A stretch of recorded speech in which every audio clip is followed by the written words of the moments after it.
এই মুহূর্তে গোটা দক্ষিণবঙ্গ, উত্তরবঙ্গ, বাংলাদেশ মেঘাচ্ছন্ন রয়েছে। তো আজকে দক্ষিণবঙ্গের বেশ কিছু অঞ্চলে এবং বাংলাদেশেরও বেশ কিছু অঞ্চলে ভারী থেকে অতি ভারী বৃষ্টিপাতের সম্ভাবনা রয়েছে বিকেল ও সন্ধ্যার মধ্যে। তো কোন কোন জেলায় ভারী বৃষ্টি থাকবে আপনাদেরকে আজকে আমরা এই ভিডিওতে দেখাবো। তো সুপ্রিয় সুধী দর্শক, আজকে হচ্ছে 8ই আগস্ট শুক্রবার। তো আপনি কোন জেলা থেকে এই আবহাওয়ার গুরুত্বপূর্ণ ভিডিওটি দেখছেন, অবশ্যই আপনার জেলার নামটি কমেন্ট বক্সে লিখবেন। তো কোন কোন জেলায় ভারী বৃষ্টিপাত রয়েছে সেটা জানার আগে আমরা দেখে নেব যে বঙ্গোপসাগরে নিম্নচাপ কত তারিখ নাগাদ সৃষ্টি হতে যাচ্ছে। তো প্রাথমিকভাবে যেটা দেখা যাচ্ছে, আগামী বুধবার অর্থাৎ 13ই আগস্ট বঙ্গোপসাগরে একটা ঘূর্ণাবর্ত তৈরি হতে যাচ্ছে এবং আগামী দিনে সেটা গভীর নিম্নচাপে পরিণত হবে এবং এই নিম্নচাপ আমাদের দক্ষিণবঙ্গের দিকে কি আসবে নাকি বাংলাদেশে যাবে সেটা আমরা দেখব। তো এই যে ঘূর্ণাবর্ত থেকে নিম্নচাপ তৈরি হচ্ছে, তো এই নিম্নচাপের জের অর্থাৎ এই নিম্নচাপ কিন্তু প্রথমে যেটা দেখা যাচ্ছে, ঘূর্ণাবর্ত থেকে নিম্নচাপ তৈরি হওয়ার পরে 16ই আগস্ট শনিবার নাগাদ কিন্তু বিশাখাপত্তনম এবং ভুবনেশ্বর উপকূলে এই দুই অঞ্চলে কিন্তু ব্যাপক ঝড় বৃষ্টি ঘটাবে। তবে এর রেস কিন্তু আমাদের দক্ষিণবঙ্গে আস্তে আস্তে পড়বে। তো মোটামুটি যেটা দেখা যাচ্ছে 17ই অক্টোবর রবিবার নাগাদ, তো দুপুরের পর থেকে আমাদের দক্ষিণবঙ্গের পশ্চিমের জেলাগুলোর উপরে কিন্তু এফেক্ট পড়বে। তবে কিন্তু দক্ষিণবঙ্গের সমস্ত জেলায় নয়। তবে এই নিম্নচাপ আশা করা যাচ্ছে যে এই নিম্নচাপ উড়িষ্যা, ভুবনেশ্বর, বিশাখাপত্তনম এই উপকূলগুলোর উপর দিয়েই কিন্তু বেরিয়ে যাবে মধ্য ভারতের দিকে।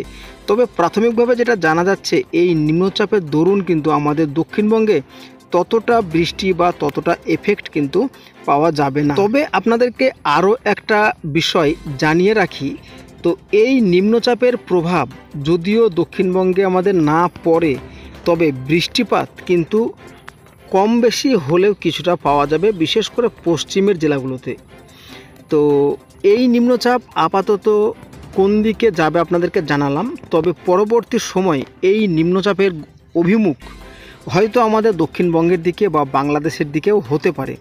এখনই কিন্তু বলা একদমই নিশ্চিত নয় যে এই নিম্নচাপ সরাসরি কোন দিকে যাবে।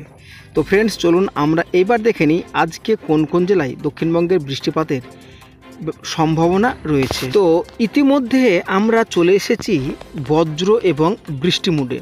তো বজ্র বৃষ্টি মুডে এসে আমরা প্রথমে দেখে নেব ভারী বৃষ্টি কোথায় রয়েছে। তো ভারী বৃষ্টি রয়েছে কাটোয়া, দুর্গাপুর, এই দুই অঞ্চলে ভারী বৃষ্টি আমরা লক্ষ্য করতে পারছি। তাছাড়াও বিক্ষিপ্তভাবে ভারী বৃষ্টি থাকছে নলহাটি, সিউড়ি, বাঁকুড়া, পুরুলিয়া, আরামবাগ, চন্দননগর, শান্তিপুর, এদিকে মুর্শিদাবাদ এবং নদিয়া আংশিক আমরা কিন্তু দেখতে পাচ্ছি এই আজকের ভারী বৃষ্টিপাত। তবে রাত্রের দিকে কিন্তু এই বৃষ্টিপাত তুলনামূলকভাবে কিন্তু কমে যাচ্ছে।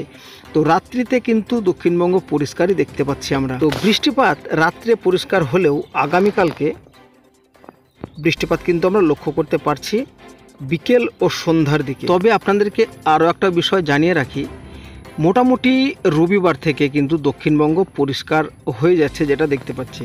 তো রবিবার থেকে দক্ষিণবঙ্গ পরিষ্কার পুরোপুরিভাবে না হলেও বিক্ষিপ্ত বৃষ্টিপাত, অর্থাৎ রবিবার থেকে কিন্তু দক্ষিণবঙ্গে আবারও বৃষ্টিপাতের পরিমাণটা বেশ কিছুটা হলেও কমছে। তো ধন্যবাদ বন্ধুরা ভিডিওটি সম্পূর্ণ দেখার জন্য। তো যাই হোক, আজকের এই ছিল আপডেট। তো কেমন লাগলো অবশ্যই